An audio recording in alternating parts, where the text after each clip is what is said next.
안녕하세요, 여러분. 드라마를 찍는 리뷰, 귀신보다 소름 돋는 해석으로 돌아온 인생 드라마입니다. 오늘은 바로 귀공이와 리뷰와 3화 예측 뇌피셜을 함께 전해드릴 건데요. 여리와 강철, 윤갑과 팔척기. 이름만 들어도 이미 혼란스럽죠? 하지만 이 안에 인간과 귀신, 사랑과 운명, 그리고 궁중 정치까지 겹겹이 얽힌 엄청난 서사가 숨어 있습니다. 2화는 본격적으로 세계관을 열어젖히는 회차이자 여리와 강철, 윤갑과 팔척기의 관계가 본격적으로 얽히기 시작한 순간입니다. 그렇기 때문에 단순히 이야기를 보는 것이 아니라 이야기 안으로 빨려 들어가는 경험을 하게 되죠. 오늘 영상 끝까지 함께 하시면 귀궁의 진짜 본질이 보이실 겁니다. 한 줄로 요약하자면 이건 귀신 드라마가 아니라 운명을 들춰보는 이야기다 라고 말할 수 있겠습니다. 팔척기는 단순한 귀신이 아니다. 왕가의 저주이자 무녀 가문의 숙적이다. 이 한마디로 압축되는 귀궁의 세계. 여리와 강철이 눈을 뜬 그곳은 단순한 궁궐이 아닙니다. 그곳은 왕실이 감추고 싶은 비밀의 공간이자 귀신들의 무대, 그리고 권력의 실체가 벌거벗은 채 드러나는 무대입니다. 1화에서의 현실과 환상의 경계가 흐려지는 서막이 있었다면 2화는 그 경계가 아예 무너져 내리는 장면입니다. 강철이 깨어난 궁궐은 더 이상 인간만의 세계가 아닙니다. 귀신과 인간, 과거와 현재, 사랑과 저주가 동시에 존재하는 다층적 공간이 되어버린 거죠. 이 궁 안에서 누가 사람이고 누가 귀신인지, 누가 진심이고 누가 거짓인지 시청자마저도 헷갈리게 만드는 이야기 구조. 바로 그 미로 속으로 들어갑니다. 귀궁 2화의 문은 절벽에서 추락한 여리와 강철이 깨어나면서 열립니다. 그들이 깨어난 장소는 다름 아닌 궁궐. 사람들은 윤갑이 떨어진 충격으로 기억상실에 걸렸다고 믿지만 그 몸에 깃든 것은 윤갑이 아닌 이무기 강철이었습니다. 천년 묵은 이무기 강철. 인간을 비웃던 존재가 인간의 몸에 갇힌 채 깨어나게 되고 백면서생이었던 윤갑이 갑자기 무인들까지 제압하게 되자 주변 사람들은 당황하기 시작합니다. 병조판서 곽상충은 윤갑이 진실을 발설할까 두려워 다시 살수를 보내지만 강철은 인간의 몸에 갇혀 있으면서도 인간을 초월한 존재. 절대 당하지 않죠. 한편 여리는 윤갑의 영혼이 사라졌다고 믿지 않습니다. 첫사랑 윤갑 도련님, 그가 살아있을 거라는 희망을 놓지 않아요. 그래서 그녀는 궁 안에 들어갈 명분을 스스로 만들어내고 윤갑의 흔적을 쫓기 시작합니다. 그 과정에서 마주하게 되는 존재가 바로 수살귀.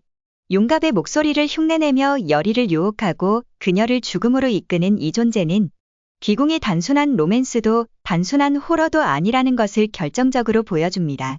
여리는 수살귀에게 속아 죽음 직전까지 가지만 그 순간 여리를 구한 것은 다름 아닌 윤갑의 몸을 빌린 강철이었습니다. 이 장면 단순한 구출신이 아닙니다. 강철이라는 존재가 여리에게 점차 감정을 느끼기 시작하는 기점이며 여리 역시 윤갑이 아닌 강철이라는 인물에게 점차 마음이 열리기 시작하는 장면이죠. 그리고 그 위에 겹쳐지는 거대한 존재 팔척기. 이무기 강철 조착거리는 악령, 악기도 아닌 악신. 여리와 강철은 팔척기의 그림자가 점점 가까워지고 있음을 느끼게 됩니다. 팔척기는 아직 그 실체를 완전히 드러내지 않았지만 이미 이야기를 삼키고 사람의 마음을 흐트리는 존재로 작용하고 있어요. 즉, 이화는 강철과 여리가 단순히 궁궐에 들어온 사건을 넘어서 귀물과 인간, 영혼과 육체, 과거와 미래라는 복합서사의 한복판으로 들어가는 계기가 됩니다. 이처럼 여리의 감정이 흔들리고 강철과 윤갑 사이에서의 감정선이 복잡하게 얽힐수록 시청자는 자연스럽게 그 다음 이야기를 궁금해하게 됩니다. 감정선 분석과 상징 요소, 세계관 흐름을 종합해봤을 때 다음 회차에 어떤 전개가 이어질지 상상해볼 수 있습니다.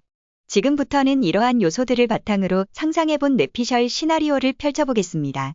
화경 속에서 여리는 자신이 하얀 홀레복을 입고 누군가와 혼인하는 장면을 목격합니다. 하지만 그 상대의 얼굴은 윤갑도 강철도 아닌 듯 희미하게 가려져 있죠. 그 장면 이후부터 여리는 무의식적으로 혼란을 겪게 됩니다. 내가 진심으로 사랑했던 사람은 누구였을까?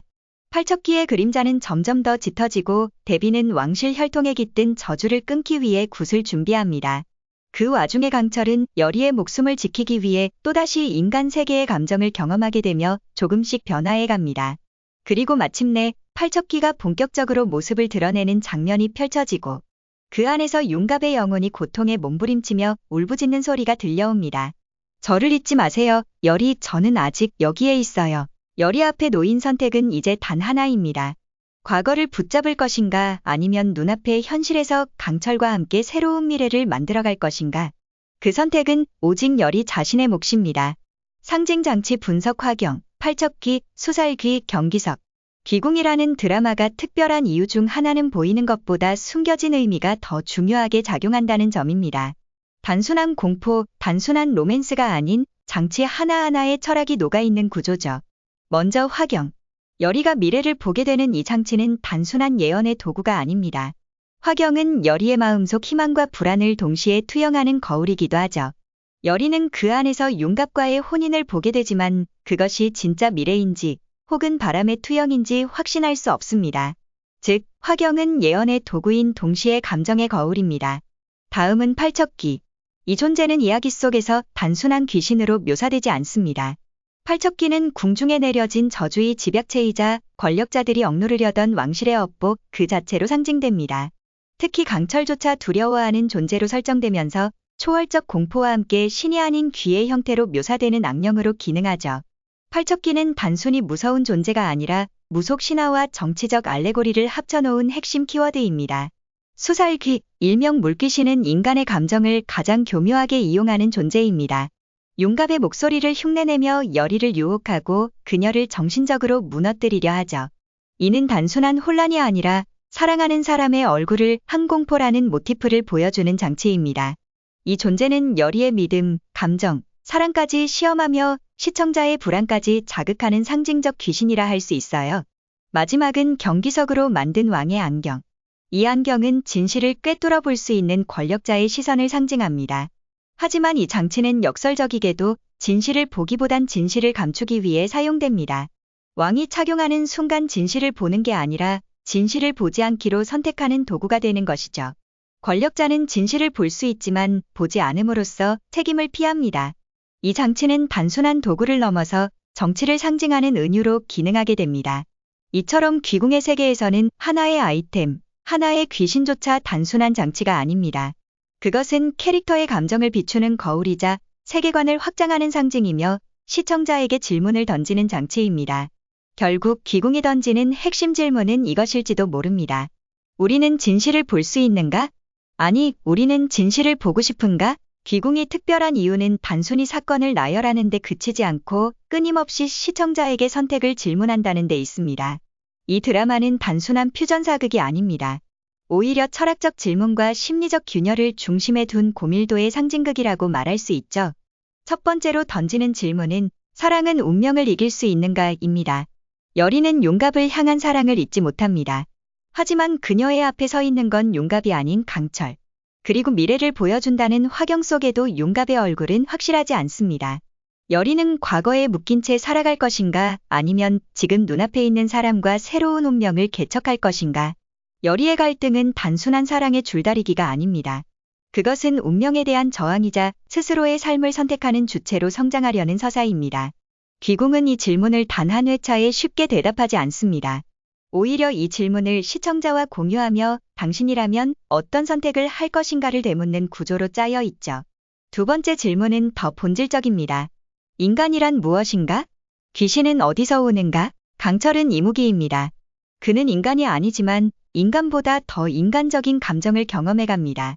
반대로 팔척귀는 원래 인간이었을 수도 있는 존재. 질투, 욕망, 분노 같은 인간의 가장 원초적인 감정들이 쌓여 만들어진 초월적 존재죠. 수살귀도 마찬가지입니다. 사랑하는 이를 그리워하는 마음에서 비롯된 공포가 가장 사랑하는 사람의 얼굴을 흉내내는 형상으로 나타납니다. 이처럼 귀신들은 단순한 영적 존재가 아니라 인간 감정의 왜곡과 응축된 고통이 만들어낸 그림자입니다.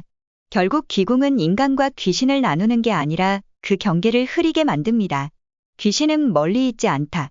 내 안에도 있다. 이 메시지를 은유적으로 반복하죠. 그렇기 때문에 이 드라마는 무속 판타지를 넘어선 심리 미스터리로도 해석됩니다. 사랑과 운명, 인간과 귀신. 귀궁은 이 대립구도를 통해 결국 우리 자신에게 묻습니다. 당신이 마주한 건 진짜 귀신입니까? 아니면 당신 안의 두려움입니까? 이 질문이 바로 귀궁을 단순한 장르물에서 서사 예술로 끌어올리는 힘입니다. 여기까지가 귀궁 2화의 리뷰와 3화에 대한 저의 뇌피셜이었습니다. 어떻게 보셨나요? 이 드라마는 단순히 귀신이 나오는 이야기가 아닙니다. 그 속엔 인간의 감정, 선택, 죄책감과 용서, 운명과 저항, 그리고 권력과 진실이라는 키워드가 치밀하게 얽혀 있습니다.